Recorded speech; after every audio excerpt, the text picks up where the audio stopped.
cita-cita yang tinggi itu tidak bisa dengan berusaha sekedarnya. Kan begitu. Iya. Jadi kalau cita-cita yang tinggi itu harus dengan berusaha maksimal. Berusaha maksimal. Kita itu sebetulnya hanya makhluk yang hanya bisa berusaha, Ya. berjuang. Berjuang. Adapun kesuksesan ataupun keberhasilan itu adalah bukan wajib. Sehingga gagal itu bukan dosa. Kita hanya bisa berharap, Bisa yakin. kemudian kita hanya sampai pada level yakin. Yakin. Kalau pasti ini enggak. Kalau- Jadi kita tuh hanya sampai pada harapan. Harapan. Ketika kita punya cita-cita, itu berarti kita punya harapan. Jadi bersyukur orang itu yang punya cita-cita, karena dia punya harapan. Harapan. Membuat pondasi supaya kita itu tidak patah hati atau stres ketika gagal gitu. Kalau ingin berkembang, mengajarlah gitu aja. Itu kalau Anda menginginkan sesuatu atau bercita-cita tentang sesuatu, sehingga apapun cita-cita itu ada 3 hal mungkin yang perlu dilakukan. Yang pertama itu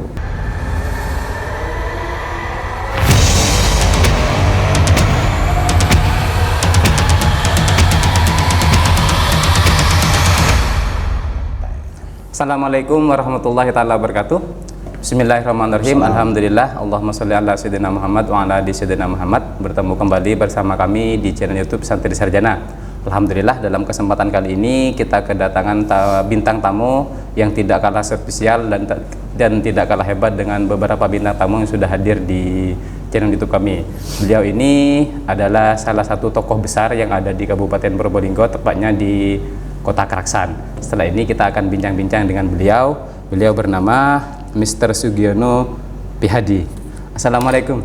Waalaikumsalam. Sehat Pak Sugiono? Sehat walafiat. Alhamdulillah. Santai ya hari ini ya? Alhamdulillah santai. Pertama, terima kasih sudah berkenan dan menyempatkan waktu untuk bincang-bincang santai dan menjadi bintang tamu di channel Santri Sarjana punyanya kita. Bagi teman-teman yang baru tonton, jangan lupa like, subscribe, dan komen, serta berikan komentar Anda paling baik dan paling bagus. Dan komentar yang paling baik akan mendapatkan giveaway dari kami berupa flash disk 32 GB yang dipersembahkan oleh Toko Barakatek, toko elektronik yang ada di Tanjung Peton. Lanjut, kita akan berdiskusi, bincang-bincang santai dengan Bapak Sugiono. Pertama-tama kali ini mungkin kita lebih enak menyapa Bapak apa Mister ini? Ya Bapak saja.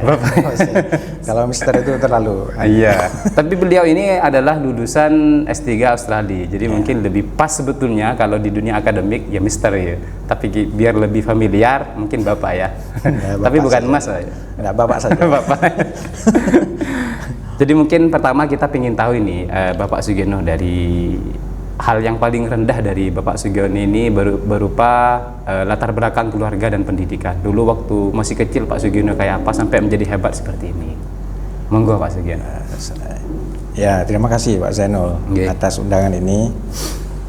Saya terlahir di desa, ya. Desa. Namanya Desa Taman, Kecamatan Paiton. Oh, dekat ya? Dekat sekali.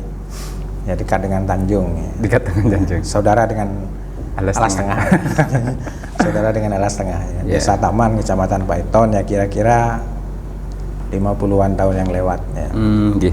Kalau dari sisi sekolah itu SD saya negeri. Jadi SD negeri di taman itu. Kemudian SMP swasta. SMP-nya swasta. Ya, Di mana SMP itu Pak? swasta namanya SMP Karya Bakti. Jadi dulu itu ada SMP namanya SMP Karya Bakti. Karya Bakti. Yang lokasinya sekarang itu menjadi SMP Bakti Pertiwi yang sekarang. Oh gitu. Jadi di sana lokasinya. Dulu ya di sana ya. Kemudian SMA saya SMA negeri. SMA negeri Keraksan. Oh. SMA negeri Keraksan. Oke. Terus melanjutkan S1. Diterima pada waktu itu jurusan sastra Inggris. Di mana itu Pak Sugiono? Universitas Negeri Jember. Jember ya. Kemudian S2. Ya. S2 itu di pernah dulu S2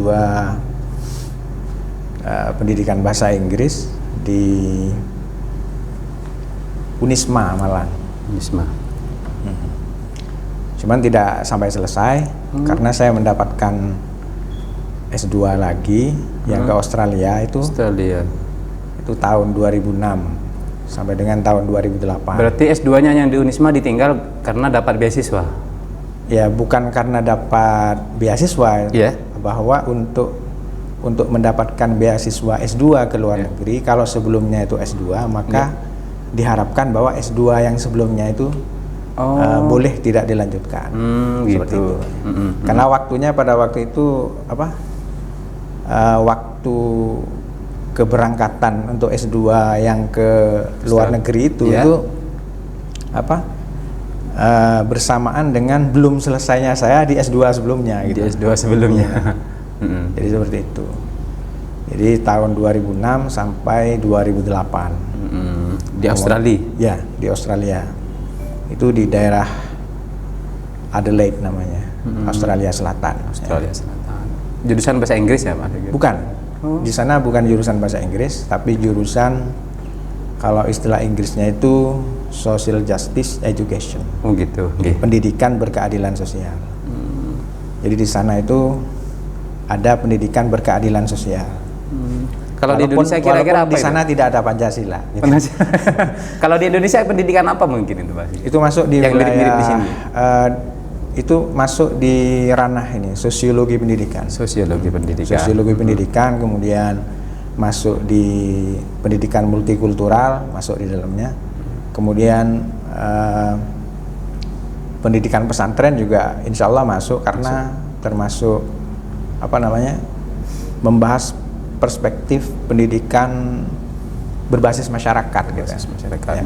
Di Australia berarti 2 tahun ya? Ya, 2 tahun. Itu S2. S2. Kemudian tahun 2008 saya kembali ke Indonesia karena wajib kembali. Wajib kembali. Tidak boleh menetap ya. Tidak boleh wajib menetap. kembali. Wajib kembali. Tahun 2008 itu. Terus ya saya kembali mengajar di SMA Nurul Jadid dan IAI Nurul Jadid pada waktu itu. Ya. Tahun berapa itu Pak Sugiono ngajar di? Kalau saya mulai mengajar itu saya tahun 1995. 95 ya. Ya, saya mulai mengajar tahun 1995. Selesai S1 bahasa Inggris. Ya, selesai S1 bahasa Inggris itu ya. Jadi kembali saya ke Indonesia tahun 2008, terus 4 tahun kemudian tahun 2012 itu kembali lagi ke Australia dengan jurusan yang sama. Dengan jurusannya. Itu melanjutkan program doktoral. Bahasa Inggris juga ya? Bukan bahasa Inggris. Pendidikan berkeadilan juga? sosial ya. Pendidikan berkeadilan sosial. Jadi banyak bicara sosiologi pendidikan, pendidikan karakter, pendidikan multikultural, kesetaraan gender dan sebagainya. Seperti itu. Sampai tahun berapa Pak Sugiono di itu Australia? Tahun 2012, yang S3 itu 2012 sampai 2016. 2016. Ya, jadi 4 tahun. Lumayan lama ini ya? Lumayan. Jadi kalau di total itu 6 tahun semuanya. 6 tahun. Ini programnya memang 2012 sampai 16 apa memang disengaja ndak lulus apa gimana? Oh tidak. Oh tidak. Tidak. Memang segitu. Jadi ya kalau S2 itu 2 tahun. Kalau S3 itu maksimal 5 tahun. Maksimal 5 tahun. Maksimal 5 tahun. Jadi saya lulus 4 tahun. 4 tahun. Alhamdulillah. Semuanya normal ya Pak Sugiono ya? Ya normal, tapi berat sebenarnya. Normal tapi berat dijalaninya gitu loh. Menjalaninya berat. Beratnya di mana Pak Sugiono? Kan sudah sesuai dengan passionnya Pak Sugiono. Beratnya itu begini. Kita memiliki tradisi akademik yang berbeda. Nah itu ya awalnya sih, awalnya memang berat karena harus menyesuaikan diri dengan tradisi di luar negeri. Ya, kedisiplinannya, kemudian kadang-kadang juga tesis itu harus ditulis di dalam bahasa Inggris. Kadang-kadang walaupun kita sudah cek kamus ya, kamus besar sudah yang dicek itu kadang-kadang beberapa frase itu masih harus direvisi dan lain sebagainya karena memang secara akademik itu kalau secara kamus arti betul tapi secara tradisi penulisan akademik itu bisa direvisi apa yang kita tulis itu. Siap, berarti memang Pak Sugiono ini dari kecil skill atau passionnya memang di bahasa Inggris ya? Nah, Saya senang memang bahasa Inggris sejak SMP. Sejak SMP. Kira-kira itu dari pribadi apa ada dorongan atau dukungan dari orang tua? Kok bisa ke bahasa Inggris? Gitu, Pak. Ya, mungkin dari Tuhan yang pertama. Dari Tuhan. Ya pasti dari Tuhan yang pertama. Cuman saya menyenangi bahasa Inggris itu sejak SMP. Sejak SMP. Jadi sejak SMP kelas 1 itu saya sudah senang dengan bahasa Inggris. Senang bahasa Inggris gitu. Kira-kira waktu itu dukungan orang tua gimana Pak Sugiono ketika? Oh ya, sangat mendukung. Bangga lah pada waktu itu.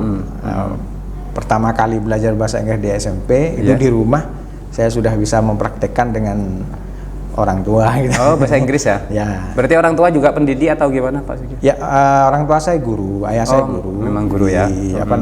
Di guru agama. Oh, guru agama, bukan guru bahasa Inggris ya? Bukan. Oh. Bukan guru bahasa Inggris. Ya praktek bahasa Inggris sederhana aja gitu. Akhirnya orang tua saya merasa bahwa memang skill ya? Potensinya itu di situ. Gitu. Sehingga didukung saja gitu. Kita ya kita diberi kebebasan untuk memilih. Mengembangkan potensi yang kita miliki. Ya. Kira-kira di luar sekolah Pak Sugiono dulu waktu belajar bahasa Inggris baik di SMP, SMA atau di S1-nya ada program lain enggak yang Pak Sugiono ikuti di luar sekolah atau pendidikan formal di bahasa Inggris, pengembangan bahasa Inggris? Ya ada sih ya. Seperti misalnya lomba pidato itu. Lomba pidato ya. Lomba pidato. Kalau dulu kan lomba nggak semarak sekarang gitu, lomba itu. Dan juga tidak seviral biasanya. Tidak seviral sekarang. Karena tidak ada medsosnya ya. Karena tidak ada medsos ya. Jadi waktu itu cuma lomba misalnya di kecamatan gitu atau antar sekolah kabupaten misalnya. Saya sampai kabupaten saja waktu itu. Itu ya hanya sampai di situ dan tidak ada berita gitu. Jadi selesai gitu aja. Pernah juara tingkat apa Pak Sugiono dulu? Kalau dulu saya kalau pidato itu juara 2 saya kalau di kabupaten, tapi waktu di kampus tuh pernah net ya. Pernah jadi finalis saya dulu. Finalis lomba pidato bahasa Inggris nasional. Ya nasional. Nasional tapi tidak juara. Tapi tidak juara. Tapi pernah tampil di di nasional ya. Ya, tapi kalau di Adelaide dulu ya, di situ kan ada lomba menulis. Menulis writing competition itu istilahnya. Jadi menulis kesan-kesan itu di dalam bahasa Inggris selama berada di kota itu gitu. Kemudian saya tulis pakai bahasa Inggris ya. Dan dapat juara 1 saya. Dapat juara 1 ya? Ya, mengalahkan yang dari Hong Kong, dari gitu. Ya, kalah sama orang Indonesia. Kalah sama orang Indonesia ya. Ya, seperti itu. Padahal orang desa ini. Hebat. Kira-kira Pak Sugiono ini memandang bahasa Inggris itu seperti apa? Bagaimana? Memandang bahasa Inggris ini urgensi atau gimana? Oh ya, sangat penting sebagai sebagai salah satu alat alat komunikasi internasional. Dan juga bagi saya bahasa Inggris itu setelah mempelajarinya sebagai sebuah keilmuan di S1 gitu. Kalau S1 jurusan bahasa Inggris kan berarti belajar bahasa Inggris sebagai ilmu. Sebagai ilmu. Dan setelah menguasai ilmu bahasa Inggris itu banyak hal sebetulnya yang bisa kita lakukan. Kita bisa memahami ilmu lain dengan menggunakan bahasa Inggris itu. Ya, karena dia itu adalah jendela untuk pengetahuan-pengetahuan yang kebetulan ya sampai saat ini banyak ditulis di dalam bahasa Inggris. Yang bahasa Arab juga banyak. Cuman saya tidak menguasai bahasa Arab. Ya. Dan saya sangat menyesal sekali gitu, karena hanya bahasa Inggris yang bisa saya kuasai gitu. Ada keinginan sebetulnya ya? Ada keinginan. Sampai saya tempo hari ditugas oleh kampus itu Unuja ya. Untuk ke mana? Ke pusat bahasa di Winsa Surabaya. Kemudian di sana ada ada program tes TOEFL bahasa Arab di sana. Bahasa Arab. Kemudian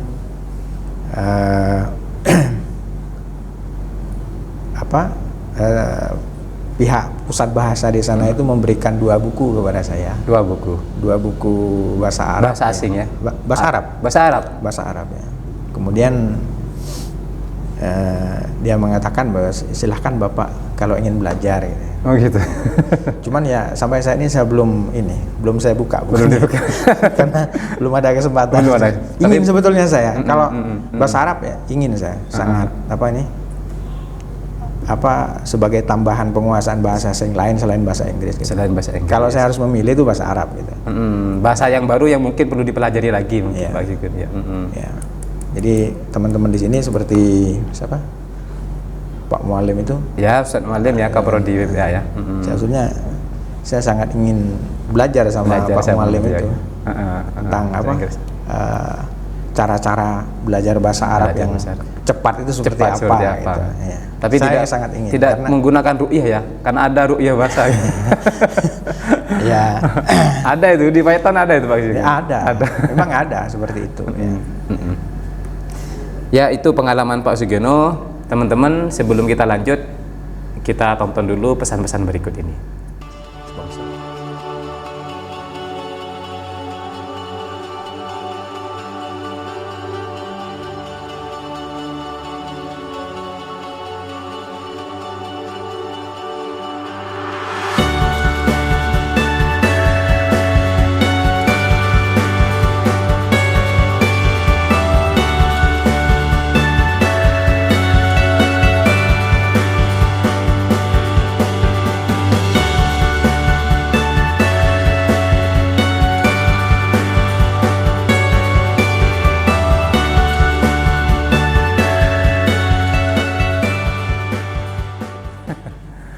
Alhamdulillah tetap bersama kami di channel Santri Sarjana. Sekali lagi bagi Anda yang baru tonton jangan lupa like, subscribe dan komen.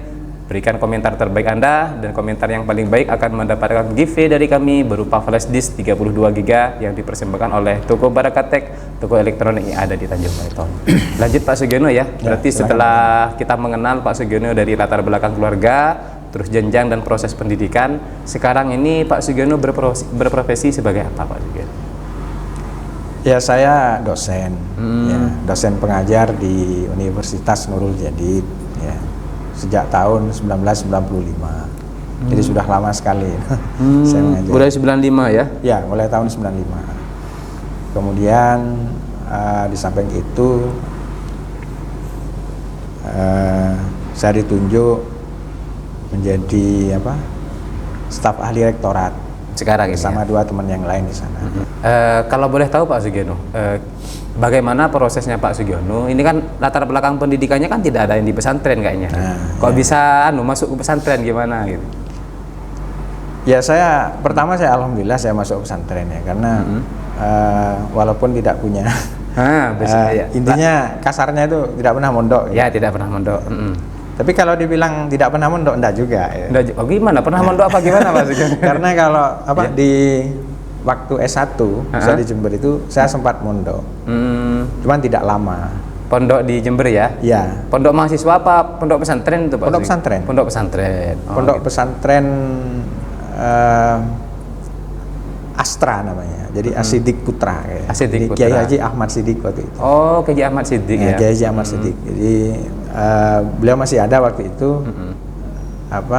Waktu saya nyantri di sana, beliau menjabat, kalau tidak salah saya menjadi anggota DPA. Apa itu DPA? Dewan Pertimbangan Agung di pusat di zaman Pak Harto dulu. Zamannya Pak Harto ya. Kiai Ahmad Siddiq itu kan yang sekarang jadi Winhas ya, namanya namanya diabadikan sebagai Universitas Ahmad Siddiq Jember. Saya pernah mondok di sana. Berapa bulan mondoknya Pak Sugiono? Bukan berapa bulan Pak Senol, jadi berapa tahun. Oh, berapa tahun? Oh, berarti lama berarti ya? Ya, kalau tidak bulan berarti ya mungkin sekitar 24 bulan lah. 24 bulan. Tahun, karena pada tahun ketiga itu terlalu banyak kegiatan di kampus sehingga saya pindah. Karena memang jarak antara pondok Astra itu dengan kampus itu kalau jalan kaki itu 1 jam lebih. 1 jam lebih. Dan saya sering jalan kaki. Jalan kakinya apa memang olahraga atau gimana Pak Sugiono? Ya, di samping olahraga di samping olahraga, karena waktu itu belum angkot itu belum ini ya, Belum ada kayak belum sekarang. banyak ya pada waktu itu, tidak seperti sekarang. Sehingga mending saya jalan kaki, olahraga gitu lewat jalan tembus. Lewat jalan tikus lah bahasanya Lewat jalan mahasiswa tikus sekarang. gitu ya. Berapa kilo jaraknya? Berapa ya? Pokoknya kalau jalan kaki, jalan agak cepat itu ya. Ya. Jalan agak cepat. Jadi ke utara langsung masuk ke tengah-tengah Pasar Tanjung itu. Jadi lewat tengah itu. Lewatan. Ya. Langsung ke depannya Pemkab itu terus ke sana. Itu kurang lebih 1 jam sampai 1 jam. kampus ya. Jalan kaki. Jalan ya? kaki. Berarti kalau kuliahnya jam 8, jam 7 sudah harus berangkat. Jam 7 kurang ya. Jam 7 kurang. Jam 7 kurang ya. Karena 1 jam paling cepat ya. Paling tidak di sana itu harus 15 menit harus ambil nafas dulu ya sebelum masuk kelas. Karena jalan kaki. Seperti itu. Itu betul istilahnya tirakannya Pak Sugiono lah mungkin dulu. Ya mudah-mudahan seperti itu. Nah, pengalaman nih, mumpung kita lagi ada di channelnya Santri Sarjana, waktu nyantri ada ndak cerita yang mungkin bisa disampaikan ke kita Pak Sugiono? Oh ada. Ya, gimana itu? Saya biasanya kalau terutama kalau habis sholat subuh, Ya. biasanya kan Kiai Ahmad Siddiq itu menyampaikan ini Mau itu ya? pengajian, Oh, jadi pengajian. ngaji ya, ngaji sama teman-teman itu. Dan beliau itu kan waktu itu tidak bisa kesehatannya terganggu sehingga dari rumah beliau itu walaupun dekat ya dengan masjid, ya, itu dipapah beliaunya. Tapi pada waktu mengajar gitu, itu sama sekali tidak nampak beliau itu sakit. Kalau sakit ya. Ya. Seperti Sehat. seperti lupa ya dengan kondisi fisik yang sakit pada saat itu. Dan biasanya di sana ada tradisi kalau waktu mengaji dulu itu ada gelas Ya. yang biasanya diisi air ya. buat minum Pak Kiai. Pak Kiai. Gitu. Ya. Nah, itu biasanya beliau itu cuma minum tidak banyak. Ya, Jadi ya, sambil ngaji sambil minum sedikit. Sedikit. Gitu, ya. Habis mengaji, gitu. Nah, air itulah yang jadi rebutan. Oh, jadi rebutan. Ya, ya. Termasuk Pak Sugiono ya? Oh iya, berebut air itu. Gitu. Iya, iya. Waktu habis mengaji itu, Iya.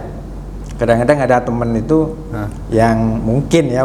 saya tidak tahu, tapi kelihatannya tuh kok pura-pura mapah Kiai. Padahal ngincer airnya.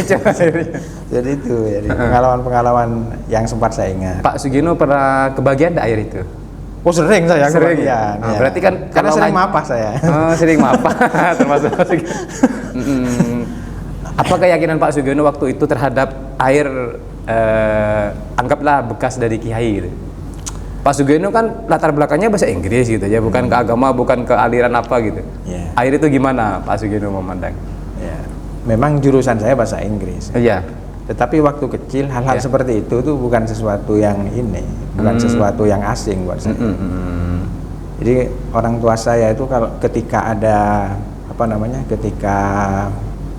ada persoalan gitu misalnya, itu biasa datang ke kiai, itu biasa. Suan ya, nyabis lah ya. Suan, ya. Biasa datang kepada kiai, minta saran, minta doa, minta air gitu. Minta air. Itu sudah biasa. Sudah biasa. Jadi Dan itu walau- juga diterapkan sama Pak Sugiono ya. Di mana? Di Jember, waktu di Jember. Berarti kan ngambil Oh airnya. ya ada aja, pokoknya ya waktu itu gimana ya ikut-ikut aja, ikut aja. temen aja. Cuman ada keyakinan aja karena keyakinan. orang tua itu Sudah mendidik sempat seperti itu. sempat mengajarinya seperti itu gitu. yang terekam itu. Wah ini mungkin ini ada manfaatnya air Ada nanti gitu. manfaatnya, ya. Jadi Betul. bekas Bekas kiai ya. Kiai Ahmad Siddiq itu ya pernah saya minum. Ya kalau bahasanya orang sekarang mati lah gitu. Ya, mudah-mudahan ya. Amin ya.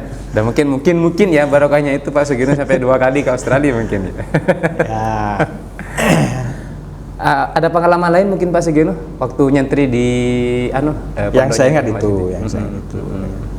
Karena tidak lama saya karena 2 tahun ya. ya hanya 2 tahun, dan itu pun terbentur-bentur dengan kegiatan malam Kuliah. di kampus itu. Karena kalau di UNED dulu itu kuliahnya itu bisa sampai jam 9.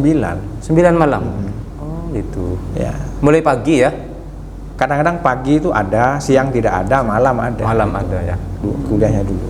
Kalau sekarang kan kayaknya enggak ya. Teratur sekarang. Teratur. Nah, jam 4 sudah pulang. Mungkin karena keterbatasan dosen sama tempat mungkin. Iya. Gitu ya. Kalau dulu itu, waduh, pagi ada. Kadang kuliah jam 5:30 itu ada. Setengah 6 5:30 pagi. pagi. 5:30 sampai 5:30, 7:30 sampai 7:30 misalnya. Setengah 8. Berarti berangkatnya setelah subuh ya? Oh iya, setelah subuh langsung lari sudah. Lari pagi. Langsung lari. Jadi setelah itu siang tidak ada. Siang tidak ada. Sore baru ada jam 6. Iya. Itu sampai jam 9 sudah itu kuliah itu. Jadi seperti itu dulu. Jadi nggak seperti sekarang ya. Tidak sekarang saja. Nah, lanjut ke cerita yang tadi, berarti sebetulnya Pak Sugiono kan sudah punya latar belakang pesantren ya, waktu di Jember ya. Nah, dulu ceritanya gimana bisa mengajar di lingkungan pesantren, terutama di Nurul Jadid ini Pak Sugiono? Nah, waktu itu setelah lulus dari S1 dulu, saya tidak langsung mengajar, tapi pernah sempat jadi wartawan lepas gitu ya. Oh, pernah jadi wartawan gitu ya di salah satu koran ya. Mungkin saya belum menyebutkan namanya. Dan setelah itu saya kok pingin mengajar gitu. Karena saya didorong oleh salah satu teman. Teman di kampung dulu yang sekarang jadi profesor ya. Oh, jadi profesor? Ya. Orang Taman juga itu? Oh iya, orang Triwungan Barat. Triwungan Barat. Triwungan Barat ya. Ya Triwungan ya. Triwungan Barat ya. itu kayaknya. Teman Pak Sugiono di desa sekarang sudah jadi profesor. Jadi profesor. Beliau sekarang ngajar dan pernah ngajar di Pasca Unija ya. Terus beliau juga ngajar di Muhammadiyah Malang, Universitas Muhammadiyah Malang. Ya. Semoga kita diberikan kesempatan untuk ketemu dengan beliau ini. Iya, mudah-mudahan kalau kebetulan datang ke desanya ya, kampungnya ya. Bisa insya Allah bisa. Insya Allah. Beliaunya orangnya baik kok. Dan beliau itu mengatakan begini kepada saya. Iya. Kalau ingin berkembang, mengajarlah gitu aja. Kalau dia hanya mengatakan begitu kepada saya. Kalau ingin berkembang, mengajarlah. Kira-kira saya terdorong karena saya memang ingin berkembang gitu dalam hati gitu ya. Dalam pikiran itu akhirnya saya memutuskan ingin mengajar. Tapi di mana saya harus mengajar gitu. Oh gitu. Ya akhirnya saya nanya ke ayah saya pada waktu itu, di mana ya saya ingin mengajar gitu ya. Akhirnya beliau membawa saya ke pesantren Nurul Jadid gitu. Oh, diantar sama orang tua ya. Kebetulan beliau itu masih berteman ya dengan Ki Wahid dan Ki Zuhri. Oh, dulu ya. Dan kebetulan pada waktu itu ada guru SMA itu yang berhenti. Kebetulan guru bahasa Inggris. Akhirnya mulailah saya mengajar saat itu tahun 1995. Sudah lumayan lama berarti. Oh, lumayan lama. Bukan hanya lama sekali. Ya. Waktu itu kalau 95 berarti saya masih umur 5 tahun Mas Sigit. Oh, gitu ya. Nah, kira-kira kata-kata dari teman tadi, kalau ingin berkembang mengajarlah. Kata apa yang sama Pak Sugiono bisa ditangkap di sana? Ya memang kan orang mengajar kan butuh persiapan ya. Iya. Butuh persiapan. Sekurang-kurangnya itu kalau mengajar ilmu yang dulu pernah kita pelajari. Iya. Kebetulan saya mengajar bahasa Inggris. Otomatis kan terus berjalan gitu. Ilmu itu terus berjalan. Tidak hilang ya? Enggak. Dan kadang-kadang ya, kadang-kadang itu kalau mengajar ketika di kelas kadang-kadang ada persoalan yang bangku kuliah itu nggak bisa memecahkan. Oh gitu ya. Pernah enggak seperti apa itu Pak Sigit? Contoh ya. Ketika waktu itu saya kan mengajar grammar ya di SMA itu. Kemudian ada grammar yang sangat kompleks ya, di situ. Misalnya grammar istilahnya itu apa ya, causative have gitu ya, itu yang sangat kompleks kalau di struktur bahasa Inggris. Nah itu kadang-kadang kan di kampus lepas dari perhatian kita gitu ketika di bangku kuliah. Sementara di dalam kurikulum di SMA itu ada gitu. Dan itu harus disampaikan. Jadilah kita belajar kan. Jadilah kita belajar. Berarti sebetulnya kita mengajar juga belajar ya Pak Sugiono? Oh iya, memang pengajar itu harus jadi pembelajar. Oh gitu. Dan bahkan sekarang itu pengajar itu harus bukan hanya pembelajar, tapi juga peneliti. Jadi guru itu seharusnya dua fungsi. Dia itu fasilitator dan peneliti. Ya. Sekarang ditambah lagi pembelajar kan gitu. Ya. Jadi seorang guru itu bukan hanya menyampaikan ilmu, tapi juga harus mencari ilmu lagi gitu. Oh iya, agar berkembang kan. Karena kita tidak boleh menyampaikan sesuatu yang keliru kepada anak didik di sisi materi. Karena kalau itu disampaikan itu keliru, misalnya kan keliru terus sampai ini katanya Pak guru saya dulu begitu. Jadi aliran sesat ya. Gitu. Jadi ke depan itu kan bisa berdebat muridnya. Dengan pendapat gurunya yang salah. Iya, dengan pendapat gurunya yang keliru. Jadi guru itu harus menyampaikan materi itu bukan hanya dengan lancar gitu. Tapi juga harus tepat materi itu. Sesuai dengan yang telah direncanakan itu. Betul. Seperti itu. Ini pesan berarti ya untuk para guru ya, atau pengajar lah ya, atau dosen. Saya kira itu juga pesan untuk diri saya sendiri, Bang. Amin. Mulai tahun 95 sudah mengajar di SMA Nurul Jadid. Lanjut, sekarang kan sudah bukan guru SMA lagi Pak Sugiono, sudah menjadi dosen gitu. Berarti waktu itu kan ngambil S2-nya pertama di Malang. Belum selesai pindah ke Nah, Pak Sugiono kira-kira waktu itu apa ya, perpindahan dari guru menjadi dosen ini gimana? Kalau menurut saya ndak jadi ini ya, bukan sesuatu yang berat gitu. Kalau seperti itu karena kan satu yayasan. Satu yayasan. Dan kadang-kadang materi di SMA itu lebih kompleks daripada di kampus. Ya, karena saya ngajar jurusan bahasa kan di SMA itu ya. Fokus bahasa Inggris lah ya. Jadi biasanya saya ngajar di jurusan bahasa. Yang lebih banyak jumlah materinya, jumlah jamnya itu lebih banyak daripada jurusan-jurusan yang lain gitu ya. Iya, betul. Nah, mungkin kalau dibandingkan dengan PBI, pendidikan bahasa Inggris, ya mungkin lebih kompleks PBI karena kan dia memang jurusannya. Fokusnya memang di bahasa ya. Ya. Kalau di sana kan di PBI itu sendiri kan bahasa Inggris sudah dipecah-pecah. Jadi ada reading, ada writing, ada speaking dan sebagainya. Tapi kalau di jurusan lain itu kan enggak, tetap bernama bahasa Inggris. Bahasa Inggris 1, bahasa Inggris 2 saja. Kadang-kadang lebih kompleks jurusan bahasa. Bahasa ya. Ini. Jadi enggak sulit sebetulnya. Enggak sulit. Ya. Kita ingin dengar ini Pak Sugiono ceritanya kok bisa Pak Sugiono ini sampai dapat beasiswa S2 di Australia. Itu ada karena kebetulan memang sudah disediakan oleh kampus, apa cari sendiri, apa ada gimana Pak Sugiono?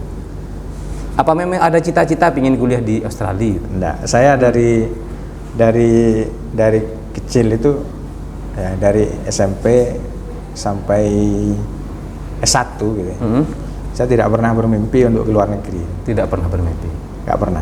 Atau cita-cita tuh nggak pernah. Pokoknya kayaknya hidup tuh jalan begitu saja menurut saya. Gitu ya. Ya. Itu sebetulnya gini.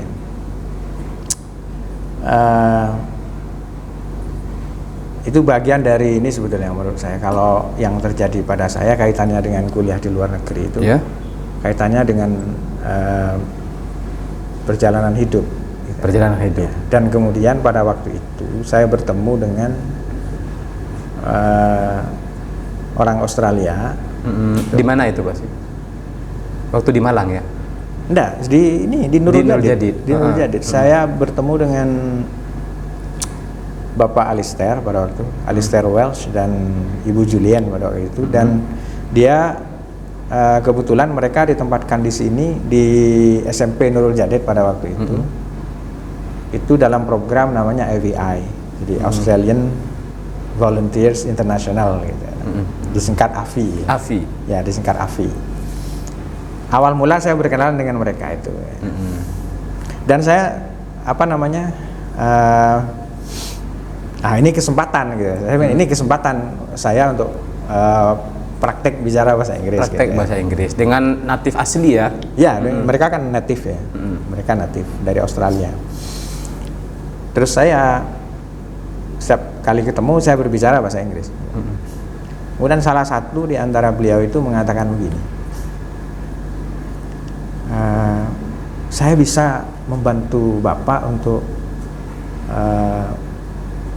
mencarikan informasi tentang beasiswa ke Australia. Beasiswa ke Australia. Karena saya mendengar bahasa Inggris Bapak, kayaknya Bapak bisa gitu. Bisa, oh gitu ya. Dia bilang gitu. Oh ya, terima kasih untuk itu, gitu aja saya. Jadi akhirnya dia cari informasi, akhirnya ketemu. Ketemu waktu itu ada beasiswa namanya ADS. Australian Development Scholarship. Gitu. Ya. Nah, itu beasiswa ini sebetulnya buah kerjasama antara nota kesepahaman ya, antara pemerintah Indonesia dengan Australia. Cuman biaya keuangan itu semuanya dari pemerintah Australia. Pak Sugiono ikut program itu ya? Nah, saya ikut program ini, terus melamar ya, dan saya harus mengisi lamaran yang segini tebal ya, tebal sekali pada waktu itu ya. Terus dibantu pengisian lamarannya itu dibantu oleh beliau itu. Tapi tidak intervensi. Hanya dibantu saja. Hanya dibantu saja, tapi tidak ada sampai mengintervensi. Terus setelah itu shortlisted. Jadi secara administrasi sudah lulus. Kemudian setelah itu dites lagi, masih dites wawancara. Ya, tes wawancara. Di mana itu Pak Sugiono? Di Surabaya. Di Surabaya. Dan dites bahasa Inggris namanya IELTS. Ya, bukan TOEFL lagi. Kalau ke Australia atau ke Inggris itu kan IELTS. Untuk berangkat dites IELTS. Kemudian setelah itu dinyatakan lulus dan harus pelatihan sebelum berangkat 6 bulan di Bali. 6 minggu. 6 minggu di Bali. Di Bali ya. Setelah itu ketika di Bali itu hampir selesai pelatihan, itu mendapatkan tiket dari pemerintah Australia. Iya. Dari penyedia beasiswa itu. Tiket berangkat ya, Bali dan Denpasar ke Australia itu. Dan saya berangkat waktu itu bulan Juni pas 2000. winter ya. Musim dingin ya. Musim dingin 2004 ya Pak Sugiono ya? 2006. Oh 2006 ya. Nah waktu itu yang ikut di Indonesia berapa orang Pak Sugiono? Total waktu itu 5.000. Dan memang setiap tahunnya itu rata-rata 5.000. Yang diambil biasanya 200-an. 200. Salah satunya waktu itu Pak Sugiono ya? Ya, alhamdulillah. Berarti kontraknya waktu itu mengajar, masih istirahat dulu, fokus ke studi lagi S2 di Australia. Ya, karena memang tidak di sini dan tidak boleh di sini, jadi harus berada di Australia. Jadi tidak mungkin mengajar. Itu waktu itu kuliah sudah dengan living cost-nya sudah disediakan? Oh iya, semua. Dengan living cost semuanya sudah. Ya, semuanya. Itu full di Australia ya. Jadi tinggal belajar saja ya. Ya, tinggal belajar. Termasuk ini tiket PP. Pengalaman nih Pak Sugiono. Kira-kira di Australia waktu kuliah di sana atau hidup di Australia lah, atau jadi orang Australia lah gitu kan. Sudah jadi orang Australia ini berapa tahun? 2 tahun ya. Apa mungkin yang bisa disampaikan? Mungkin dari segi bahasa, budaya atau kebiasaan orang Australia? Di sana itu ya dari sisi kedisiplinan barangkali ya. Disiplin. Kalau konsep itu saya pikir Indonesia itu tidak kalah kalau soal konsep ya. Konsep disiplin ya. Konsep bukan misalnya konsep tentang semuanya. sesuatu ya. Konsep pendidikan, konsep ekonomi. Ya. Itu nggak kalah Indonesia. Berarti secara intelek orang Indonesia sudah mampu. Oh iya. Cuman bedanya itu kedisiplinan. Jadi kalau Di sana tuh yang saya baca tuh sangat disiplin orangnya. Sangat disiplin. Contoh Pak Sugiono. Contoh soal sederhana aja. Ya. Soal ketepatan waktu aja. Ya. Soal ketepatan waktu. Saya sering janjian Pak Zainul dengan remaja di sana itu. Di Australia. Nggak pernah dia itu lebih daripada yang dia katakan. Tidak. Jadi kalau misalnya janji jam berapa? Jam 2 misalnya. Sebelum jam dia udah di tempat. Ya. Itu janjian pribadi ya, bukan akademik ya? Bukan. Iya, kita nggak usah ke akademik. Kalau akademik itu pastilah seperti ya. itu ya, dan lebih dari itu ya. Ini di masyarakat di ya. Kadang-kadang kan kita beli barang gitu. Beli barang kepada seseorang itu yang orang itu adalah remaja. Gitu, remaja. Nah, itu luar biasa ininya. Disiplinnya. Ini. Terus yang kedua itu budaya antri ya. Antri ya. Jadi kalau di sana itu budaya antri itu luar biasa. Jadi saya pernah datang ke bank ya. Datang ke bank, saya masuk, terus milih ini nomor antrian. Iya. Ya. Nomor antrian. Terus ketika ketika saya mau mencet nomor antrian itu ya, mau pilih nomor gitu ya, tiba-tiba kena pencet oleh orang tua, orang yang sangat tua gitu ya, sehingga nomor lebih awal itu diambil oleh orang tua itu. Akhirnya saya mencet nomor berikutnya. Terus setelah itu saya duduk di sampingnya orang tua itu. Orang itu sudah sangat tua. Saya duduk di samping orang tua itu. Terus dia diam. Saya juga diam. Terus dia ingat, kalau bahasa Indonesia ya, tadi ya kayaknya mestinya Anda yang mencet duluan, bukan saya, katanya gitu. Iya. Akhirnya dia minta nomornya itu ditukar, Pak Zainul. Oh gitu. Iya, ditukar. Oh enggak, saya nggak mau, karena saya lihat tua sekali gitu. Mending saya, kasihan saya gitu. Mending saya yang antri lebih lama gitu. Tapi dia ngotot tuh. Dia ngotot. Oh enggak, ini hak Anda. Gitu. It's your right, katanya. Ini hak Anda. Istilahnya rebut kesalahan ya. Iya. Apa ya istilahnya ya? Ini hak Anda dan itu hak saya gitu. Hak saya. Ya. Yang belakangan hak saya. Yang duluan nih hak Anda gitu. Hebat. Itu akhirnya saya tukar kan, dia maksa gitu, saya tukar. Akhirnya saya cuman setelah itu waktu saya mau pulang saya bilang, saya terima kasih ini ya gitu. Seperti itu. Jadi segitunya ya. Tidak ngerasa paling benar ya walaupun sudah tua ya. Hebat sekali. Kalau dari segi budaya, itu budaya ya Pak Sugiono. Kalau keagamaan gimana di sana? Kalau agama, mayoritas di sana atau gimana? Pak Sugiono kan sebagai Muslim di Australia. Ya, sebagai Muslim. Dan saya berangkat pada waktu itu. Ya. Saya berangkat pada waktu itu dalam kondisi setelah ada bom Bali, Pak Zainul. Oh betul. Pada waktu itu ya, tahun 2006. Ya. Jadi pada waktu ada bom Bali itu, saya kirim email ke Jakarta. Saya hanya nanya, ini jadi berangkat apa tidak gitu. Karena ada tragedi ya. Ya, ada tragedi itu gitu ya. Dan banyak 80-an lebih orang Australia yang meninggal pada waktu itu. Nah, saya khawatirnya terus sampai ke sana terus orang-orang Australia marah, terus saya dikejar-kejar dan karena ada orang Indonesia. Bayangan saya seperti itu. Terus akhirnya pihak di Jakarta mengatakan, "Oh iya Pak, tetap Bapak berangkat." Gitu. Dan tidak ada masalah gitu. Seperti itu. Jadi akhirnya saya berangkat. Ya memang betul nggak ada masalah. Nggak ada masalah ya. Dan tidak ada orang yang bicara itu. Masalah bom Bali itu ya. Iya. Tidak ada yang bicara itu di masyarakat ya. Di masyarakat, supir bis, kemudian orang-orang di supermarket, di pasar, nggak ada yang bicara itu. Padahal beritanya waktu itu. Oh iya. Waktu itu kan ini beritanya luar biasa kan kalau kita baca media waktu itu. Tapi di sana nggak ada apa-apa itu. Dan saya aman-aman aja sampai di sana itu. Malah dijemput di bandara itu. Oh, sama pihak kampus ya.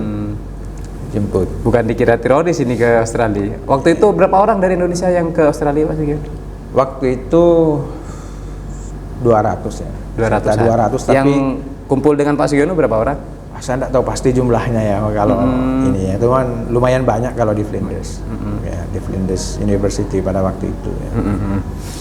Nah, kira-kira dari segi keagamaan gimana sana Pak Sugeng? Menjalankan ibadah sebagai seorang Muslim di Australia? Di Adelaide itu ada 3 masjid, Pak ya. Di kota itu ya? Iya. Kota Adelaide namanya. Ada 3 masjid. Salah satunya masjid besarnya itu namanya Al Khalil. Di daerah Port Adelaide itu ya. Saya sering sholat di sana. Kalau Lebaran saya sholat di sana sama teman-teman. Ya. Itu masjid besar dan imamnya orang Mesir itu. Orang Mesir. Ya. Jadi bacaan ininya enak sekali. Enak. Sampai ada teman itu, ini kok enak waktu taraweh itu waktu itu ya. Taraweh di sana ambil 23. Oh, sama kayak di sini ya. Ya mungkin seperti NU gitu. Seperti NU. Seperti NU ya. Ambil 23. Imam itu dari Mesir. Kemudian karena suaranya enak ya waktu itu bacanya. Jadi 23 tuh nggak terasa. Dan sampai ada temen Indonesia tuh yang menitipkan alat rekam di sininya. Di sakunya beliau. Sakunya beliau itu ya. Minta izin mau merekam. Dan beliau oke saja. Oke saja. Ya, much pleasure. Taruh sininya. Karena enak memang ininya. Caranya. Imamnya enak sekali ini bacaannya. Sehingga tidak terasa. Ini 23 rakaat nggak terasa itu. Jadi saya sering kalau walaupun jauh jaraknya, saya sering ke Al Khalil kalau sholat tarawih. Masjid Al Khalil itu. Al Khalil ya. Jadi di sana itu beragama tenang kita beribadah. Sama mungkin seperti Indonesia lah ya, keragaman agama juga dilindungi oleh negara. Iya, jadi bukan hanya umat beragama yang dilindungi, tetapi fasilitas keagamaan dilindungi negara. Dilindungi negara juga. Ya. Jadi masjid gitu ya, itu ada tulisan di sana. Ya. Government Trust. Apa itu Pak? Government Trust itu maksudnya adalah bahwa itu dilindungi negara. Jangan sampai fasilitas itu dirusak, berat hukumannya. Betul. Dendanya berat. Di yang kalau merusak tempat ibadah itu. Dan semua masjid yang ada di sana itu bersihnya itu bukan main. Bersihnya bukan main. Jadi itu soal kebersihan juga yang mungkin harus kita bisa ambil pelajaran ya. Bisa ambil pelajaran soal kebersihan. Jangan sampai misalnya an-nadzafatu minal iman, di bawahnya sampah berserakannya. Jangan sampai. Dan orang Australia menerapkan itu sekali ya. Iya. Kalau komunikasi Pak Sugiono dengan non muslim di sana gimana? Tidak masalah. Sana itu kan tidak ini ya, soal agama itu kan soal pribadi. Oh gitu. Jadi kalau di luar negeri itu tabu kita bertanya agama seseorang. Gitu. Ya, agama Anda apa? Itu tabu. Urusan privasi ya. Ya, karena dianggap privasi dan itu adalah urusan pribadi. Sehingga dengan non muslim itu ya hampir tidak ada perdebatan soal agama. Soal agama. Nggak ada. Ya kita bicara hal-hal umum ya, cuaca, kondisi sosial, pendidikan pendidikan, metode-metode pembelajaran dan lain sebagainya. Bicara yang keilmuan, yang sifatnya umum. Ya, daripada sesuatu yang bersifat pribadi. Agama itu salah satunya dianggap tabu kalau kita bertanya agama seseorang. Ya. Betul. Kecuali di perkuliahan. Maksudnya gimana itu? Kalau di perkuliahan itu, ya ini pengalaman saya ya, mungkin kasuistik barangkali ya. Cuma pengalaman saya,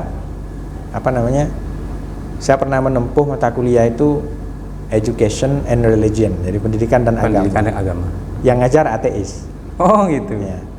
Nah, saya nanya pada waktu itu karena dalam perkuliahan formal dan lain sebagainya, saya basa-basi bertanya, agama Anda apa sih? Gitu. Nah, saya ateis katanya. Oh iya. Jadi dia ngajar pendidikan dan agama, yang ngajar ateis. Tidak punya agama. Nggak punya agama. Tapi dia hafal sejarah-sejarah Islam, Kristen, Hindu, Buddha, hafal. Jadi bagaimana agama Yahudi dia tahu. Cuman tidak mengikatkan dia diri dengan pada satu agama karena memang dia tidak percaya Tuhan. Ya. Kalau kehidupan sehari-hari makan sama gimana Pak Sugiono? Kalau makan ya kalau yang masih di Flinders di tahun 2006 itu 2008 tuh kuliner masih belum belum begitu, tidak seperti ketika saya di Melbourne. Kalau di Melbourne itu waktu di Deakin ya, di Deakin University di Melbourne itu kuliner sudah berkembang. Betul. Jadi kalau di Adelaide dulu tahun 2006-2008 itu agak sulit ya, mencari nasi yang seperti di sini. Ya. Paling-paling adanya nasi goreng. Nasi goreng. Nah, nasi goreng. Nasi goreng. Nah. Ada berarti yang jual nasi goreng? Ada. Tapi bukan orang Indonesia ya? Bukan, orang Cina yang jual itu. Orang Cina. Orang Cina. Oh, nyampe ke Australia juga orang Cina. Nasi goreng itu kan bahasa Inggrisnya fried rice kan? Fried rice ya. Tapi menu itu iya? Menu itu ya. Iya. Menu di restoran. Iya. Itu ada yang nasi goreng, ada yang fried rice gitu. Oh, apa beda apa sama? Beda. Kalau fried rice itu dari Cina, yang nasi goreng dari Indonesia gitu. Jadi bumbunya dari Indonesia gitu. Jadi kita mau beli nasi goreng apa mau beli fried rice gitu ya. Kalau di sana itu. Tapi ketika tahun 2012 sampai 2016 ya, itu sepertinya kuliner sudah berkembang. Jadi di Melbourne itu ada warung namanya warung nelayan. Rawon ada di sana. Rawon nelayan. Pecel lele juga ada di sana. Wah, ini Indonesia. Tapi orang Australia yang jual ya? Orang Indonesia? Bukan, orang Indonesia. Orang Indonesia. Orang Indonesia. Wah, ini luar biasa perkembangannya ya. Ya, jadi walaupun orang Indonesia ada di Australia bisa tetap makan menu-menu Indonesia ya. Iya. Waktu itu berarti Pak Sugiono waktu S3. Ya, waktu S3. Waktu S3-nya. Nah, sebelum kita ke pengalaman yang lain Pak Sugiono, ada lagi enggak yang perlu disampaikan atau diceritakan mungkin pengalaman Pak Sugiono ketika di Australia, baik di S2 atau di S3 Pak Sugiono? Yang berkesan lah dan itu bisa bermanfaat mungkin atau jadi pelajaran ke kita. Saya pernah ini ya, mengajar ya di Australia. Di waktu di Deakin ya, waktu di Deakin University. Tapi waktu S3 ya? Ya, waktu S3. Saya mengajar bahasa Indonesia. Bahasa Indonesia.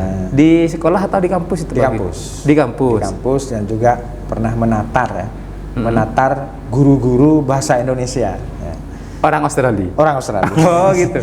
Jadi menatar guru-guru yang mengajar bahasa Indonesia di SD, di SMP, di SMA di Australia. Gitu. Berarti termasuk. Dan mereka bule-bule semua. Bahasa Indonesia termasuk bahasa favorit mungkin di Australia. Iya, bahasa pilihan. Jadi kalau di sana itu ada di kampus itu sendiri ada beberapa bahasa pilihan dan bahasa Indonesia itu yang pertama. Oh, lumayan tinggi. Setelah itu ada bahasa Itali, bahasa Arab juga ada. Ada bahasa Arab juga. Ya, bahasa Arab ada. Bahasa Arab di Deakin tuh ada bahasa Arab. Ya, pelajaran bahasa Arab ada. Yang mengajar orang Arab. Mengajar orang Arab asli. Orang Arab asli. Ya. Kemudian kalau di bahasa Indonesia itu kalau di SMP, SMA wajib bahasa Indonesia. Di Australia itu ya. Jadi pelajaran wajib ya. Pelajaran masuk wajib. kurikulum ya. Masih kurikulum. Ya. Bangga berarti kita sebagai orang Indonesia. Ya, bangga lah sebagai saya. Dan waktu itu pengajarnya Pak Sugiono lagi. Ya, saya ngajar. Dan itu lebih banyak isinya itu di sana itu adalah promosi wisata di Indonesia. Jadi teks-teks bacaannya itu. Oh, gitu. Jadi teks-teks berbahasa Indonesia, isinya itu lebih banyak berbicara budaya Indonesia. Budaya Indonesia. Nah, saya ingin sebetulnya teks tentang pesantren itu dimasukkan dalam dalam modulnya itu. Modul di sana ya. Cuman ini belum final. Saya menghubungi beberapa teman di sana untuk teks tentang pesantren itu, kehidupan pesantren lah barangkali ya. Itu dimasukkan ke dalam kurikulum juga di sana. Dimasukkan ke dalam modul bahasa Indonesia itu sebagai salah satu teks bacaan. Gitu. Teks bacaan. Jadi kita gambarkan bahwa pesantren itu adalah institusi yang moderat gitu. Ciri khas di bahasa di Indonesia. Tidak beraliran keras dan sebagainya seperti itu penting ya. Berarti belum ada ya waktu itu memang ya tentang belum ada. Modul pembelajaran pesantren ya. Belum ada. Jadi pesantren. Teks bacaan tentang pesantren belum masuk. Masuk. Dan itu sekarang sudah diusahakan sama Pak Sugiono.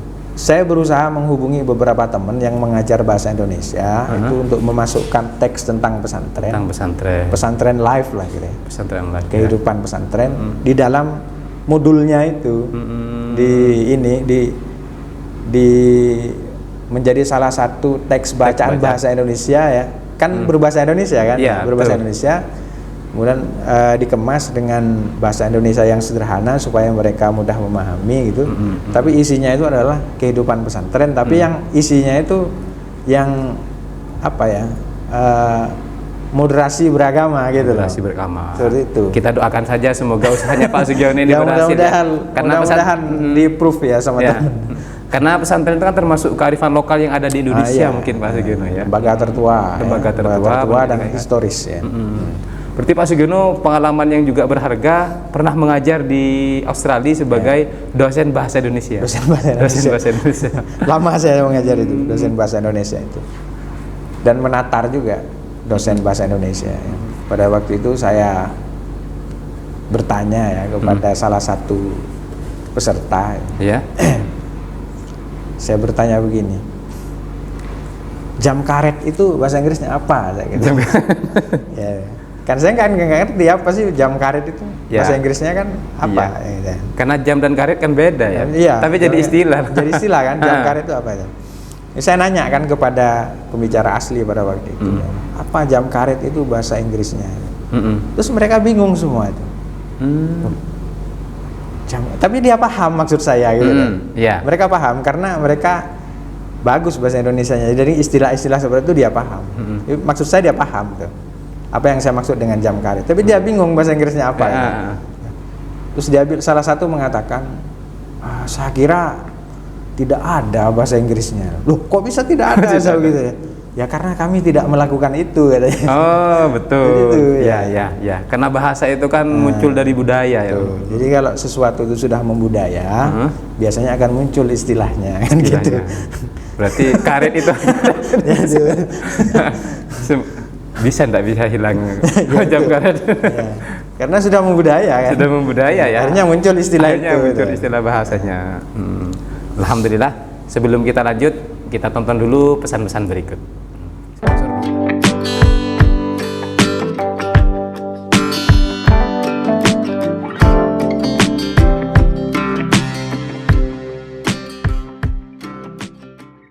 Terima kasih tetap bersama kami di channel Santri Sarjana. Jangan lupa like, subscribe, dan komen. Dan komentar yang paling baik akan mendapatkan giveaway dari kami berupa flash disk 32 GB yang dipersembahkan oleh Toko Barakatek, toko elektronik yang ada di Tanjung Peton.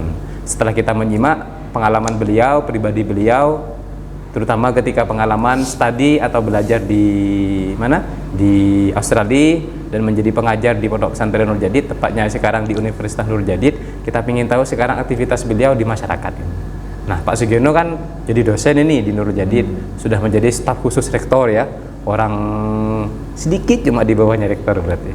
Nah, kira-kira aktivitas Pak Sugiono di masyarakat apa mungkin? Ya banyak ya masyarakat gitu ya. itu ya kadang-kadang gini, apa salah satunya mungkin yang mungkin perlu ini, sebagai bagian barangkali dari tugas saya sebagai dosen, salah satunya kan PKM ya. PKM. Pengabdian kepada masyarakat. Itu saya biasanya di sana itu ada musola ya di rumah gitu. Itu kita coba awalnya itu sepi gitu ya, sepi. Kemudian kita coba kalau Jumat itu kita adakan namanya Jumat Berkah gitu. Jumat Berkah. Setiap Jumat sekali ya. Itu berbentuk kegiatan gimana Jumat Berkah, Pak? Jumat Berkah itu biasanya saya biasanya bawa makanan gitu buat mereka. Tapi yang saya inginkan sebetulnya pada waktu itu adalah ini diskusi itu. Jadi diskusinya itu. Jadi walaupun sambil makan tapi kita arahkan diskusinya itu ke arah tertentu gitu ya. Yang terkait dengan pengembangan musola itu. Pengembangan musola bersama masyarakat ya. Bersama masyarakat. Tapi belum terstruktur tapi kan hanya ada. Pada waktu itu belum terstruktur. Dan itu juga termasuk salah satu hal yang kita usulkan di dalam kegiatan itu. Itu punyanya pribadi musola atau punyanya? Sebetulnya punyanya tokoh masyarakat. Tokoh masyarakat. Cuman kadang-kadang beliau itu datang ke rumah minta bantuan untuk bersama-sama mengelola musola itu. Akhirnya sampai akhirnya itu bisa merehab semuanya. Alhamdulillah. Dari musola itu yang kecil, sederhana gitu ya. Sekarang sudah hampir menyerupai masjid. Hampir menyerupai masjid. Ya, hampir menyerupai masjid, tapi tetap namanya musola. Tetap namanya musola karena untuk jadi masjid kayaknya banyak persyaratan-persyaratan yang harus dipenuhi untuk jadi masjid. Nah, akhirnya kita juga adakan kegiatan di masyarakat itu kita coba naruh itu koin itu di rumah-rumah ya. Tapi itu skop sekitar musola, jadi satu RT aja. Satu RT. Setiap minggu diambil. Kemudian itu untuk satu untuk kifayah ya. Kedua untuk acara-acara musola dan kegiatan-kegiatan di sana itu. Jadi setiap 3 bulan tuh insya Allah tuh mengundang pengajian.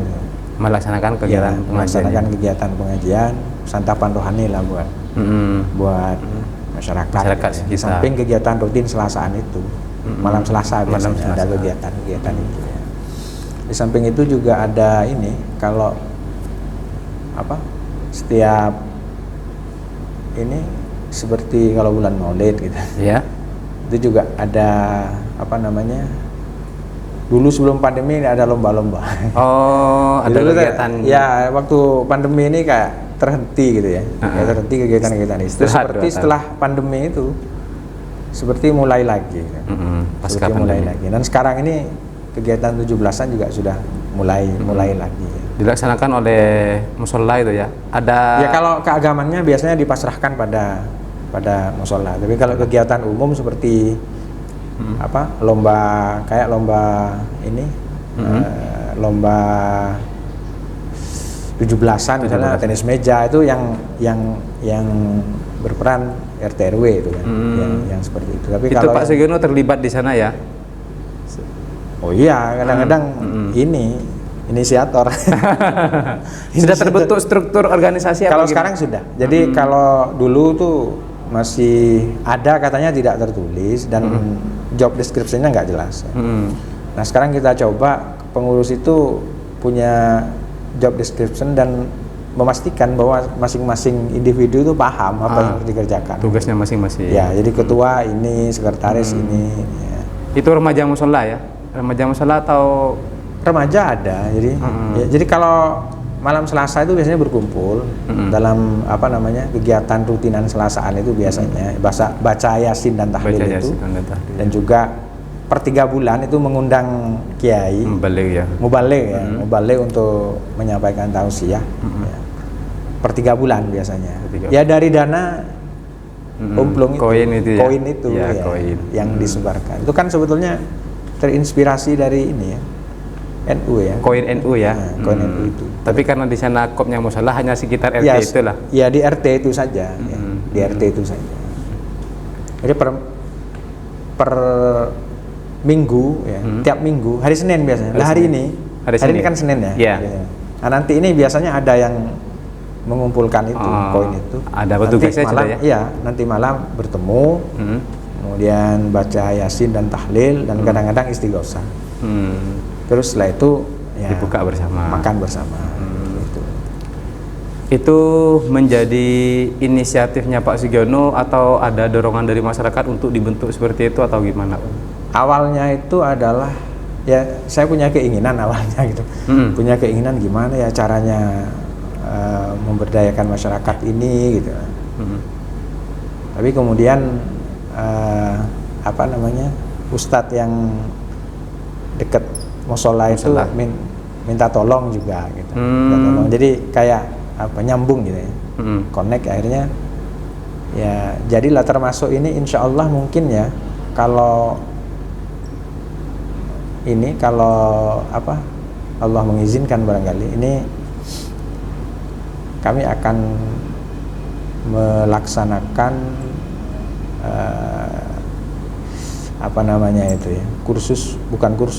kegiatan mengaji Al-Quran tapi khusus untuk manula gitu. Manusia usia lanjut. Iya, manusia. Di sana ada 2 musola daerah sana. Jadi kalau yang barat itu, yang barat lah katakanlah, itu menangani yang kecil-kecil, anak-anak kecil ya, TPQ itu. TPQ.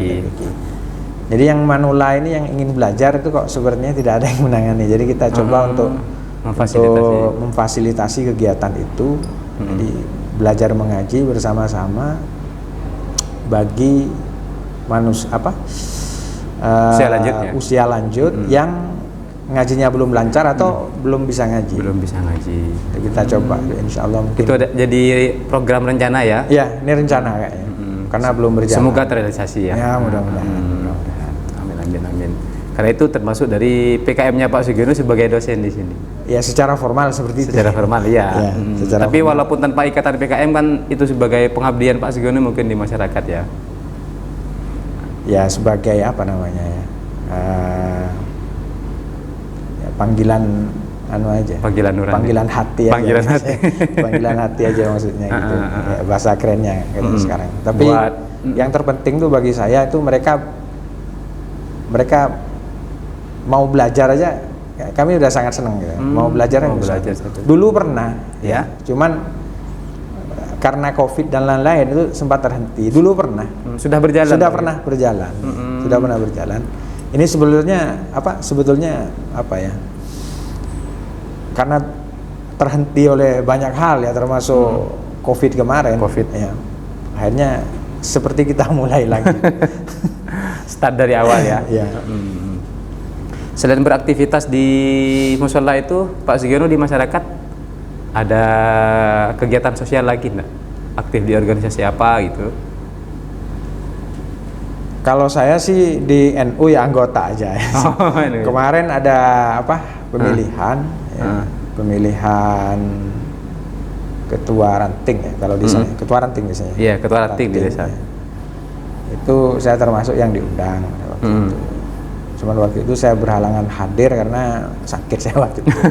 Ya. Cuman katanya sudah terbentuk. Ya. Dan ya saya jadi anggota aja. Jadi anggota ya. Untuk kepengurusan di ranting NU itu. Kebetulan yang jadi itu yang takmir masjid Al-Hidayah yang di sana, Pak. Iya, yang di sana. Ada lagi kegiatan sosial Pak Sugiono selain mengajar dan di rumah?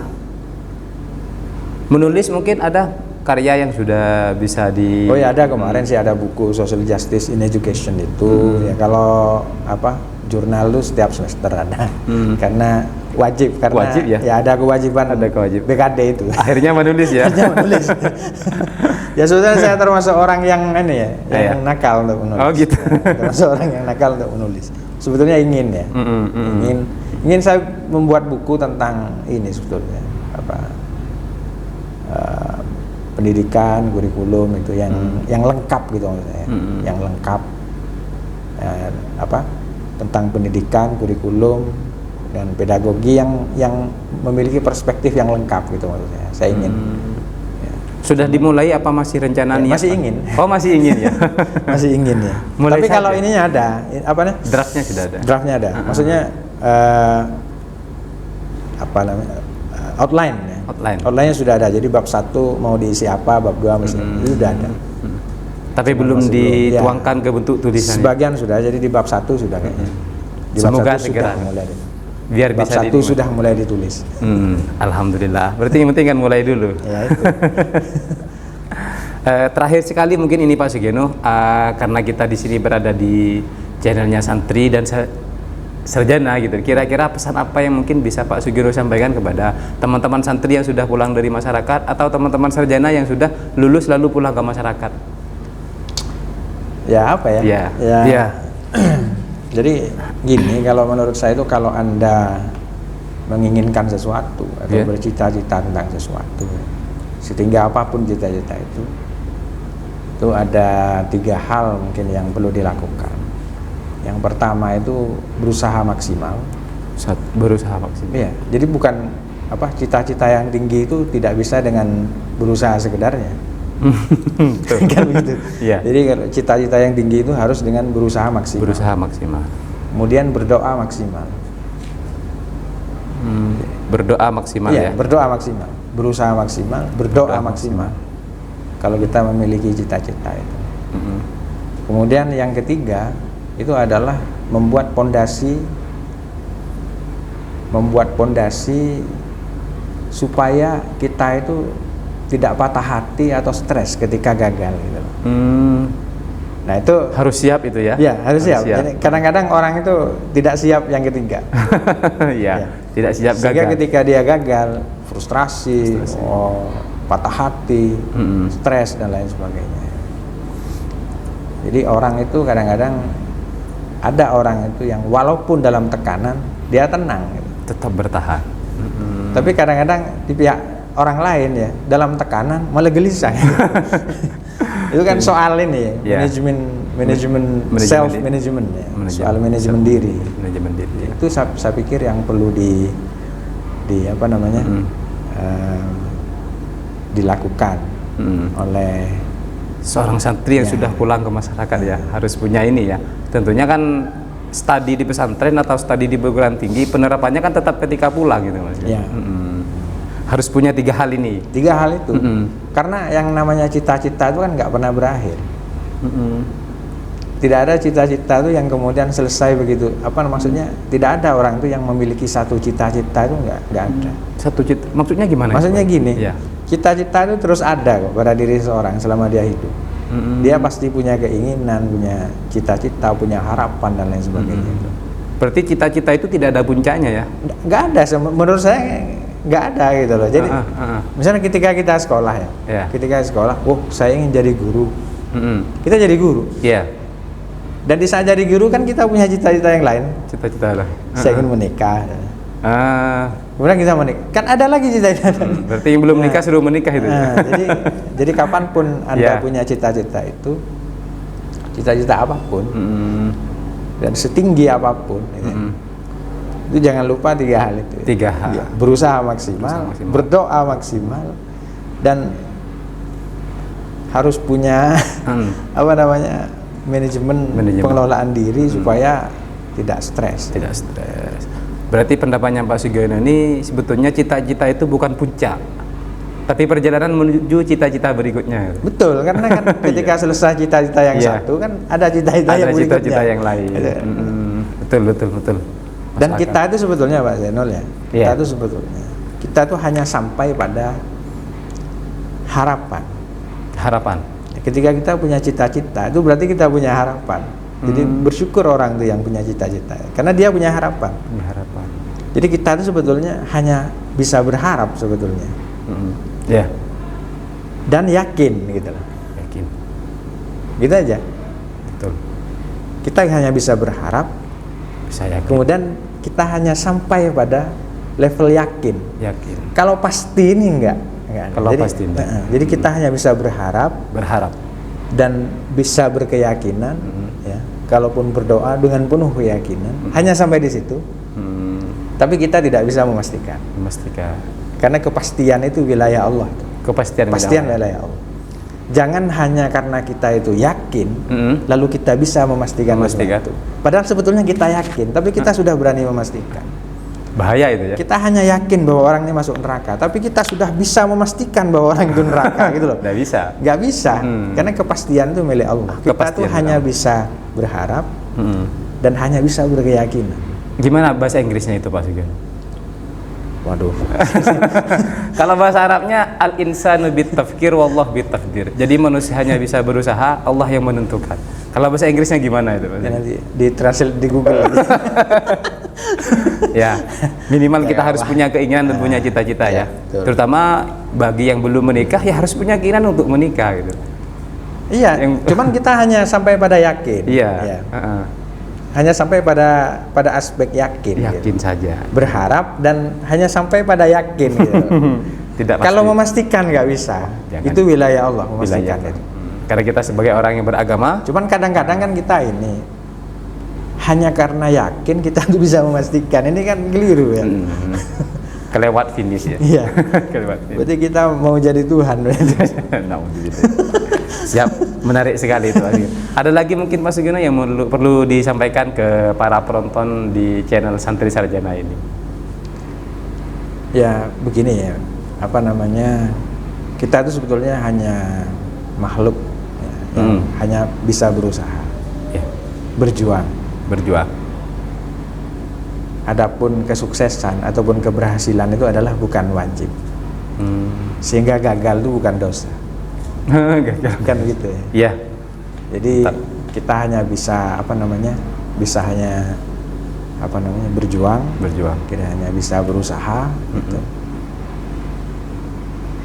Tapi soal berhasil atau tidak itu kita sepenuhnya itu kita serahkan kepada Allah Subhanahu wa taala. Ini begitu. Amin amin amin amin. Kita tidak bisa mengubah sesuatu. Tidak bisa mengubah seseorang barangkali. Tapi kita hanya bisa menginspirasi perubahan. Untuk perubahannya. Kalaupun kemudian dia berubah, itu sebetulnya bukan karena kita, tapi memang Allah yang menghendaki dia untuk berubah. Karena kita hanya inspirator saja. Inspirator perubahan. Inspirator perubahan. Bukan perubahannya. Iya, artinya kita bukan pengubah kita. Bukan pengubah. Yang mengubah itu Tuhan. Ya, betul. Iya. Maksud akal. Cukup ya Pak Sugiono ya? Cukup. Sudah sangat spesial sekali, waktunya sudah lumayan panjang ini dan ilmunya juga sudah banyak, pengalamannya. Semoga apa yang sudah diceritakan oleh beliau ini menjadi inspirasi, sehingga beliau ini menginspirasi banyak orang untuk berubah paling tidak hal yang lebih baik, atau yang ingin meneladani jalan beliau mendalami bahasa Inggris bahkan sampai dapat beasiswa ke Australia S2 sama S3, bisa nanti konsultasi kepada beliau. Kalau ingin, kita nanti cantumkan nomor beliau di deskripsi channel video ini. Terima kasih, itu saja yang dapat kami sampaikan pada kesempatan kali ini. Sekali lagi kami ucapkan banyak terima kasih ya Pak Sugiono ya, sudah berkenan hadir dan mau bercerita. Semoga bermanfaat dari kami. Kurang lebihnya mohon maaf. Assalamualaikum warahmatullahi wabarakatuh. Waalaikumsalam warahmatullahi wabarakatuh.